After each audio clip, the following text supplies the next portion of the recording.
Understanding, on your mark, an English phrase explained. Hello, everyone. Welcome to our English language learning series.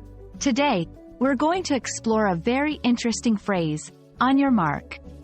This is a phrase you might have heard in movies, sports events, or even in casual conversations.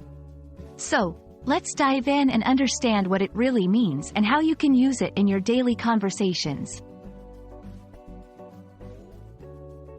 The phrase, on your mark, originates from the world of sports, particularly track and field events. It's used as an instruction given to runners at the start of a race.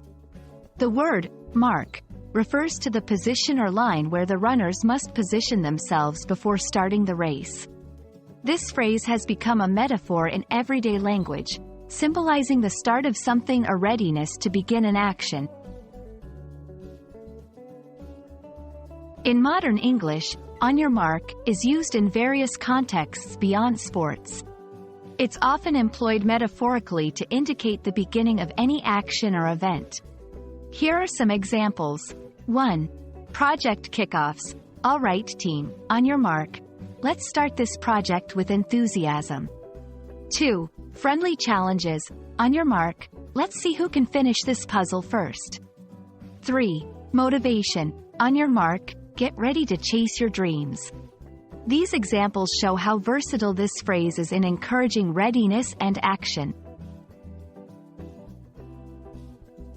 The phrase is also found in popular culture, such as movies, songs, and TV shows. It's often used to build suspense or signal the start of an exciting event. This cultural presence helps in understanding the phrase's usage and context in English-speaking countries. That's a wrap on your mark.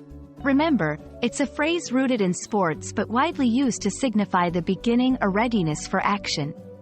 We hope you found this explanation helpful and that you can confidently use on your mark in your conversations.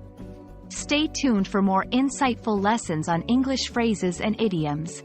Happy learning, and see you in the next video.